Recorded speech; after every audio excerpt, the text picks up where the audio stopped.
Hello students.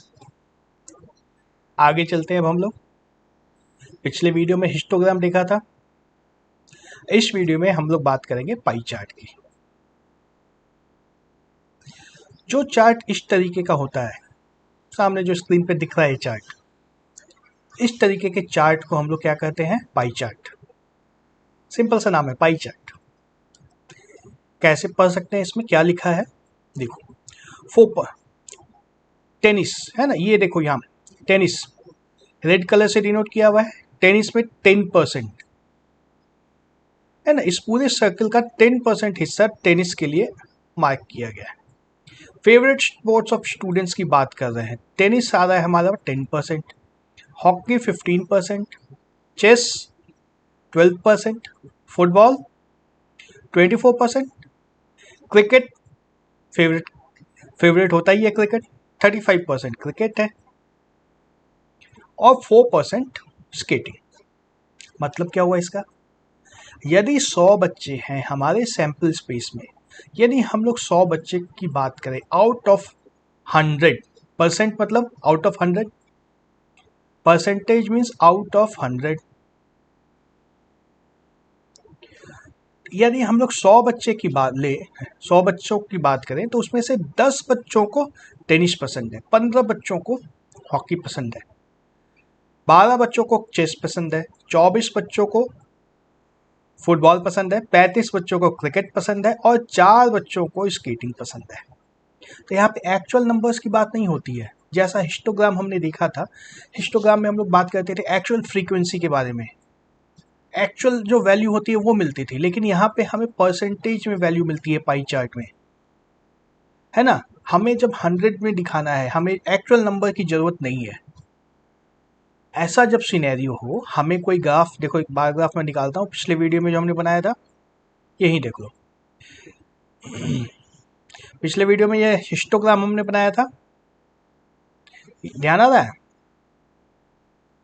तो इसमें हम लोग एक्चुअल वैल्यूज की बात कर रहे थे ना, ये 12 वैल्यू है, इसकी वैल्यू 15 है, यहाँ पे वैल्यू 25 है, एक्चुअल वैल्यूज की बात करते हैं। लेकिन इसमें हम लोग जब पाई चार्ट में आते हैं तो उसको आउट ऑफ 100 बात करते हैं हम लोग। 100 में से कितना, एक्चुअल नंबर्स की कोई बात नहीं होती यहाँ पे, सिर्फ आउट ऑफ 100 कितना होगा। समझ में आ रहा है? तो यदि हमारे स्कूल में यदि 100 बच्चे हैं तो उसका कैलकुलेशन कैसे करना है। अगर हमारे स्कूल में 200 बच्चे हैं तो उसका भी कैलकुलेशन इसमें हो जाएगा। अगर हमारे स्कूल में 500 बच्चे हैं तो उसका कैलकुलेशन भी हो जाएगा, और यदि 5 ही बच्चे हैं तो उसका कैलकुलेशन भी हो जाएगा। टोटल नंबर ऑफ स्टूडेंट्स चाहे जो भी हो, यहाँ पे फेवरेट स्पोर्ट्स ऑफ स्टूडेंट्स की बात है ना, तो टोटल नंबर ऑफ स्टूडेंट्स चाहे कितने भी हो, इस पाई चार्ट से हम लोग सबकी वैल्यू कैलकुलेट कर सकते हैं, देख नहीं सकते हैं। हिस्टोग्राम में जो था, हमें सिर्फ हिस्टोग्राम को देख करके आंसर बता देना रहता था, लेकिन अब कैलकुलेशन की बात करनी होगी, देख करके सीधा सीधा आंसर लिखा हुआ नहीं होता है पाई चार्ट में। ठीक है, इस चार्ट में क्या लिखा है ये समझ में आ रहा है? चार्ट में क्या लिखा हुआ है सब समझ में आ रहा है? चलो इसको मिटा देता हूँ मैं, गंदगी जो फैलाई थी सबको साफ कर दिया जाए। हाँ, तो इसका नाम पाई चार्ट क्यों है? अजीब सा नाम है पाई चार्ट। पाई चार्ट इसलिए बोलते हैं कि देखने में पाई जैसा लगता है ना, एक गोल केक जब कटिंग होती है, बर्थडे पे जब केक हमारी कटिंग हो जाती है, फिर एक एक हिस्सा सबको डिस्ट्रीब्यूट होता है, इस एक पार्ट को पाई बोलते हैं। केक तो पूरा गोल होता है, पीस ऑफ केक, और वो भी जब इस तरीके से टुकड़ा कटा हुआ हो तो उसको पाई बोलते हैं। तो बिल्कुल उसी तरीके की शेप होती है इसकी, शेप सेम है इसलिए इसको पाई चार्ट बोलते हैं। तो इसको अब कैसे पढ़ेंगे हम लोग, देखो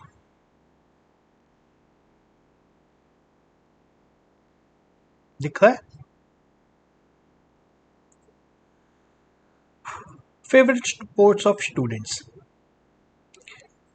हमारे पास कितने फेवरेट स्पोर्ट्स हैं? टेनिस है, हॉकी है, चेस है, फुटबॉल है, क्रिकेट है, स्केटिंग है। तो fraction of sector, value of component plus sum of all components, क्या मतलब हुआ इसका? ये जैसे 10% लिखा है हमने, टेनिस के लिए 10% लिखा है, इसका क्या मतलब है? मतलब यदि हमें कैलकुलेट करना हो टेनिस में कितना कितना परसेंटेज आएगा, तो कैसे कैलकुलेट करेंगे उसको? थोड़ी सी जगह और बना, जैसे मान लो tennis,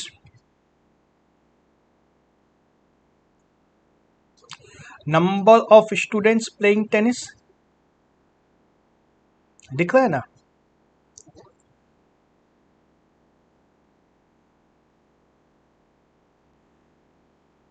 divide by total number of students, यही होता है ना जो हम लोग हमेशा करते आए हैं। सारे कैलकुलेशन तो हमें पता ही है, चार्ट पाई चार्ट के कॉन्टेक्स्ट में इस तरह से निकालते हैं। टेनिस में क्या फ्रैक्शन ऑफ स्टूडेंट्स खेल रहे हैं, 1/10 है ना। 10% का मतलब क्या हुआ, 10 डिवाइड बाई 100 यानी कि 1/10। ये कैसे निकलता है, देखो चार्ट तो अभी बनाया है, हमें चार्ट बनाने के प्रोसेस की बात कर रहे हैं। अगर हमें सभी की नंबर्स पता हो, सभी का अगर नंबर्स पता हो, जैसे मान लो मैं एग्जाम्पल एक लिख ही देता हूँ यहाँ पे, ज़्यादा अच्छा रहेगा। मान लो हमारे टेनिस खेलते हैं 20 बच्चे, हॉकी खेलते हैं 30 बच्चे, चेस खेलते हैं 24 बच्चे, फुटबॉल खेलते हैं 48 बच्चे, क्रिकेट में है 70 स्टूडेंट्स और स्केटिंग में है 8 स्टूडेंट्स। टोटल करेंगे तो क्या आएगा, 8 8 16 4 20, 0 2 लेफ्ट, 7 4 11 2 13 3 16 2 18 प्लस 2 20, 200 स्टूडेंट्स का यदि हमें इस तरह का डिस्ट्रीब्यूशन दिया हुआ है। ठीक है, अभी चार्ट नहीं बना हुआ है, हमें चार्ट बनाने के प्रोसेस की बात कर रहे हैं। तो चार्ट कैसे बनाएंगे, हमें हर एक कंपोनेंट का एंगल चाहिए, सेंट्रल एंगल। सभी के लिए टेनिस के लिए क्या एंगल होगा, टेनिस के लिए कितनी बड़ी एंगल बनानी है पता होगा तब तो बनाएंगे ना। सर्किल तो चलो मैंने ड्रॉ कर दिया मान लो, उसके बाद टेनिस का एंगल जो आना है वो कितना आना है, कैसे पता चलेगा। टेनिस सेंट्रल एंगल निकालने का फॉर्मूला ये है, value of component into 360 divide by sum of components. मतलब वैल्यू ऑफ कंपोनेंट, ये जो वैल्यू है टेनिस के लिए 20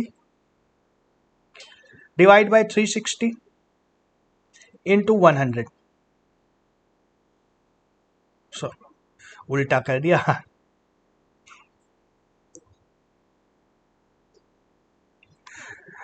value of component divide by sum of components, ये सम ऑफ कंपोनेंट्स कितना है 200, सम 200 है हमारा, 200 इनटू 360 क्या आ जाएगा 20, नीचे 10 बचेगा, ये जीरो कैंसिल हो जाएगा, 36 डिग्री की एंगल बनेगी।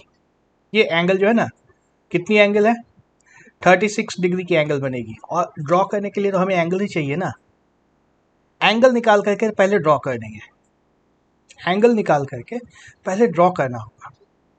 ये दोनों लाइन खींचने के लिए तो हमें एंगल चाहिए, एंगल बना दिया है, उसके बाद यहाँ पे परसेंटेज भी लिख दिया। समझ में आ रहा है, फिर से एक बार इसको साफ कर दिया जाए।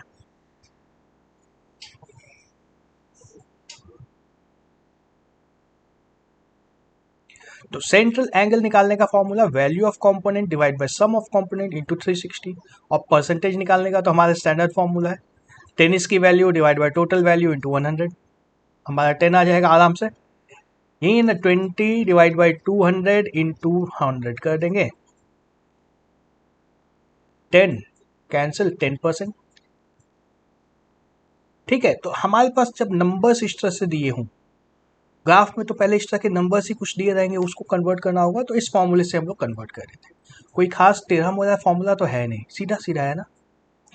परसेंटेज निकाल देना है, परसेंटेज निकल जाएगा, एंगल भी निकल जाएगा। एंगल कैसे निकलेगा, value of component divide sum of component into 360। तो देखो इस चार्ट को, पाई चार्ट को देख करके यदि हमें फिल करना हो इस टेबल को तो कैसे फिल कर सकते हैं।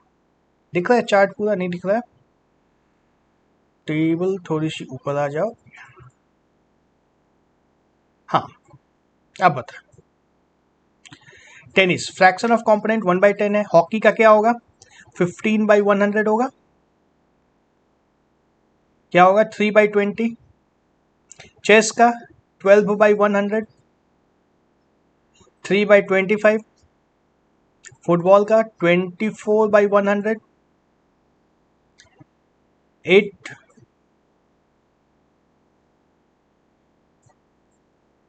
6/25, क्रिकेट का 35/100, यही है ना, सीधा सीधा बस लिखते जाना है। क्या आएगा नीचे 27/20 और स्केटिंग का 1/25 दिया ही है। सेंट्रल एंगल की बात करें तो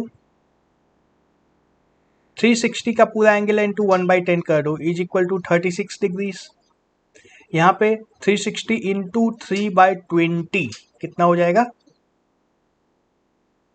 54 डिग्री आ रहा है। तीसरे में कितना आएगा 12% है। क्या करना है 360 इंटू 12/100 जीरो गया जीरो गया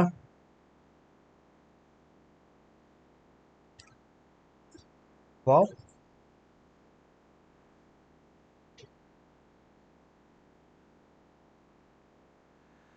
मल्टीप्लाई करो 12 6 72 36 एंड 7 43.2 डिग्री का एंगल बनेगा। इसका डबल यहाँ बन जाएगा 86.4 डिग्रीज का। क्रिकेट की बात करें तो कितना एंगल बनेगा 360 into 35 divide by 100 zero zero cancel होगा 35 इंटू 36 डिवाइड बाई 10 एक लंबा सा नंबर आ जाएगा यहाँ पे। और सिमिलरली स्केटिंग का भी आ जाएगा। ज़्यादा जल्दी तो नहीं हो गया कुछ कुछ समझ में आया। देखो बाकी एग्जाम्पल्स के साथ और समझ में आएगा।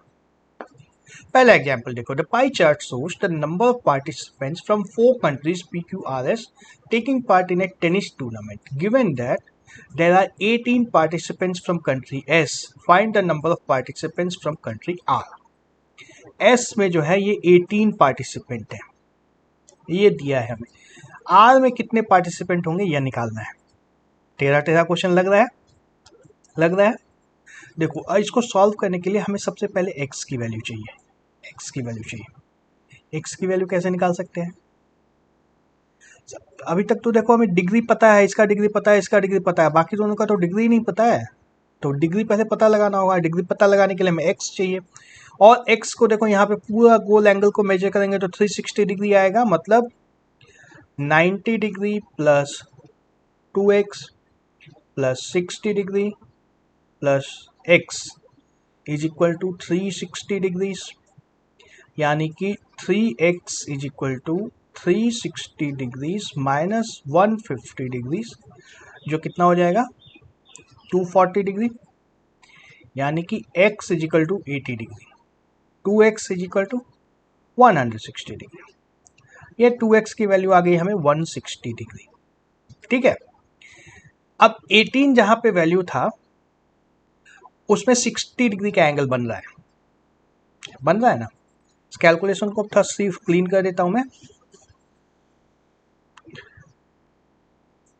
देखो value participants from S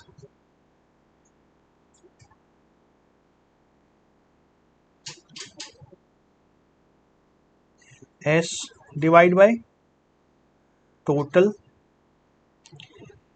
into 360। ये करने से हमें क्या मिलता था 60 डिग्री जो यहाँ पे बनाया हुआ है, याद है। और हमें पार्टिसिपेंट्स फ्रॉम एस पी 18 पता है। मतलब 60 degree is equal to 18 divide by total into 360 degree. Cancel करा दो, यहाँ 6 आ जाएगा। Total is equal to 18 into 6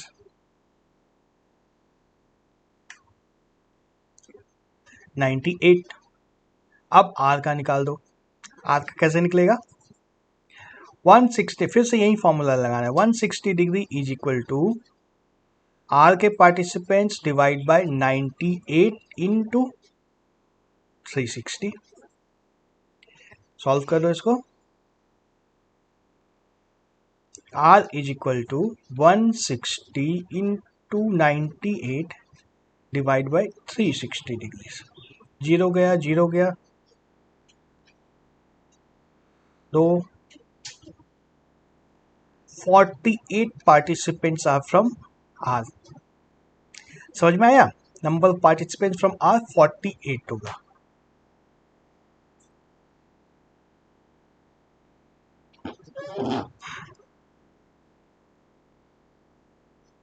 कुछ और क्वेश्चंस देख लें इसके ऊपर। क्वेश्चन नंबर 1 देखो, what in which of the following graphs shows the relationship between a whole and its parts? Pie chart.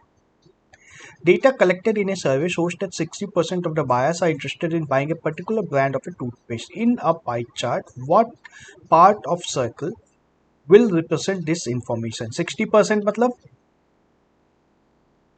6 by 10 यानी कि 3 by 5. 3 by 5.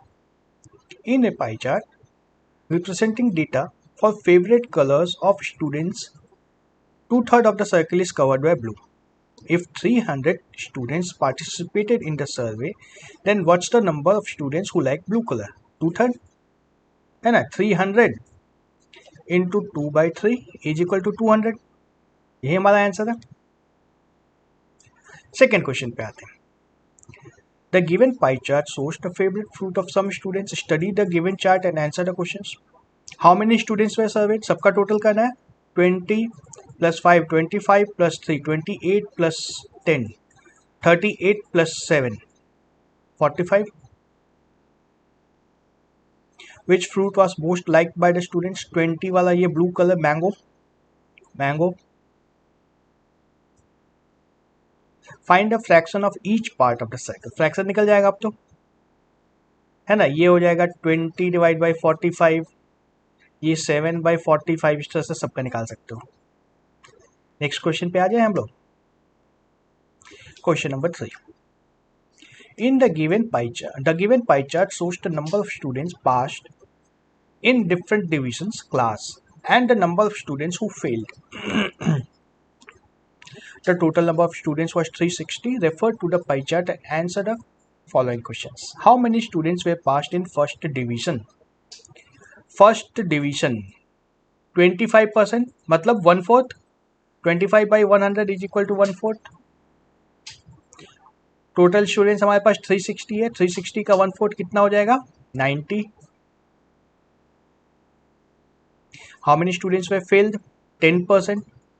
360 का 10% मतलब 36. एकदम वर्बली आंसर बनने वाले हैं सब.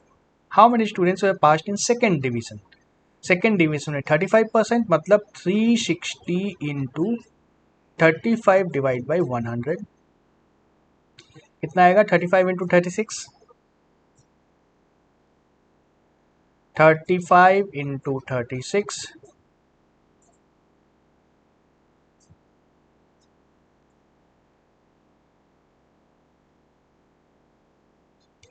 हाँ 126. क्वेश्चन नंबर 5 भी देख लेते हैं. The given pie chart shows the marks scored in an examination by a student in different subjects. Refer to the given chart and answer the following questions. In which subject did the student score highest marks? Highest marks किस में होंगे? सबसे बड़ा जो chart होगा 25%. Maths. Which part of the circle is enclosed by each subject? Math 25% मतलब 1/4. 18% मतलब 18 divide by 100. ठीक है, इस तरह से सबका पार्ट निकाल सकते हैं. 22 by 100 इस तरह से निकाल लेना है. 2 क्वेश्चन और हैं. Refer to the given pie chart that shows the population distribution in a society. If there were 3,000 people in all, find the following. How many males live in the society? Males 30%. 3,000 का 30% कितना होता है? 900. How many senior citizens were there in the society? Senior citizens 15% है, मतलब 3,000 into 15%. 3,000 into 15 by 100. 0000 cancel होगा. 450. How many more boys are there than girls? Boys कितने? 15%. Girls कितने? 10%. Boys पहले निकाल देते हैं. Boys is equal to 3,000 into 15 divided by 100. 450. Girls 3,000 into 10 by 100 is equal to 300. तो डिफरेंस कितना होगा? 150 का. क्वेश्चन 6 पे आ जाते हैं. A survey was conducted to know the favorite color of some students. The given pie chart shows the data for the same. Refer to the given pie chart and fill in the blanks. The part of the circle enclosed by sector red ये 35% है ना. 35% मतलब 35/100, 7/20. Which color is liked by 1/4 of the student? 1/4 मतलब 25% मतलब black. Okay.